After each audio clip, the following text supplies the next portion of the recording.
हिमानी नरवाल की हत्या के बाद कातिल सचिन उर्फ टिल्लू ने लाश के साथ क्या किया था। हिमानी नरवाल का हत्यारा सचिन उर्फ टिल्लू पुलिस के सामने अब कर रहा है बड़े बड़े खुलासे। हिमानी नरवाल ने सचिन को क्यों मारा था थप्पड़, जिसके बाद सचिन को आ गया इतना गुस्सा कि उसने घोंट दिया मोबाइल के चार्जर से उसका गला। नमस्कार, आप देख रहे हैं BTF न्यूज। कांग्रेस कार्यकर्ता हिमानी नरवाल की हत्या के आरोप में गिरफ्तार सचिन उर्फ टिल्लू को लेकर नए खुलासे हो रहे हैं।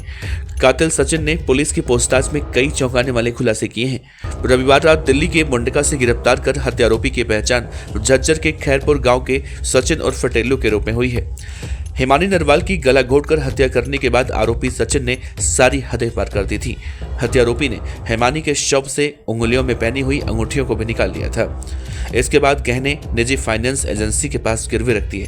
हालांकि हत्यारोपी ने पुलिस को बताया कि अंगूठी उसी ने दी थी, लेकिन इसमें कितनी सच्चाई है पुलिस पुष्टि के बाद ही कुछ मालूम चल पाएगा। हिमानी की हत्या के बाद पुलिस घटनास्थल पर जाकर सीन रिक्रिएट आज कर सकती है। इसके अलावा केस से संबंधित सबूत जैसे लैपटॉप और अन्य सामान को भी बरामद किया जाएगा। इसके अलावा ऑटो रिक्शा और बस चालक की भी तलाशी की जाएगी, जिससे भी तथ्य की पुष्टि हो पाए कि क्या आरोपी सच बोल रहा है। वहीं और भी मुद्दों पर पुलिस जांच पड़ताल करेगी।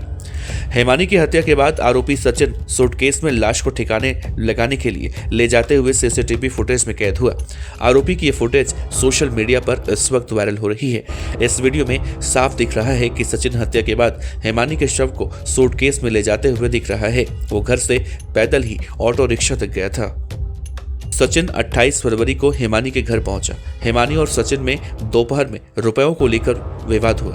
दिन में खूब गहमागहमी के बीच नाराज होकर सचिन वहां से भाग गया। हालांकि रोहतक में ही हो रहा। सचिन शाम करीब 4 बजे फिर से हिमानी के विजयनगर स्थित घर पहुंचा और वहां पर कुछ देर बात होने के बाद फिर दोनों के बीच विवाद हुआ। मामला इतना ज्यादा तूल पकड़ लिया कि दोनों के बीच हाथापाई हो गई। हिमानी का थप्पड़ सचिन को लगा तो तमतमा गया और इसी बात से खफा होकर उसने हिमानी की चार्जर के तार से गला घोंटकर हत्या कर दी। हत्या के बाद शव को बेड पर रजाई से ढक दिया। इसके बाद वो बचने के लिए तरकीब ढूंढने लगा। इस दौरान उनकी नजर सूटकेस पर पड़ी। इसमें कुछ कपड़े रखे थे। सूटकेस खाली कर उसमें हिमानी का शव ठूंस दिया। हालांकि इससे हाथ पैर पूरी तरह से मुड़ गए।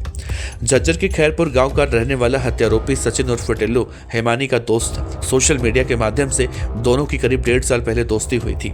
रुपयों के लेन देन को लेकर दोनों के बीच कई दिनों से विवाद चल रहा था। इस मामले में अतिरिक्त पुलिस महानिदेशक कृष्ण कुमार राव ने सोमवार को प्रेस कॉन्फ्रेंस में कहा था कि 28 फरवरी को विजयनगर स्थित हिमानी नरवाल के घर पर दोनों के बीच पैसों को लेकर विवाद ज्यादा बढ़ गया था। शाम करीब 5 बजे सचिन ने पहले हिमानी के चुन्नी से हाथ बांधे, फिर मोबाइल के चार्ज करने वाले चार्जर से उसका गला घोंट दिया। हत्यारोपी से खुद का बचाव करने के लिए हिमानी ने काफी कोशिश की। इसी जद्दोजहद में सचिन के हाथों पर हिमानी के नाखूनों से नोचते हुए बचने की कोशिश भी की थी। हिमानी की हत्या करने के बाद सचिन लैपटॉप, जेवरात और अन्य सामान लेकर हिमानी की स्कूटी से ही झज्जर के गांव कनोदा में अपनी मोबाइल रिपेयरिंग की दुकान पर पहुंचा। यहां उसने सामान रखा और करीब 3 घंटे बिताए और फिर उसी स्कूटी से दोबारा हिमानी के घर पहुंचा। वहां पर हिमानी के खून से धब्बे से सनी रजाई का कवर उतारा और अन्य सबूत मिटाए। इसके बाद सचिन ने शव को सूटकेस में बंद किया और रात 10 बजे ऑटो रिक्शा लाया। ऑटो रिक्शा से वो दिल्ली बाईपास पहुंचा और वहां से बस में सवार होकर सांपला पहुंचा। सचिन ने सांपला बस स्टैंड के नजदीक दीवार के किनारे झाड़ियों में सूटकेस फेंक दिया।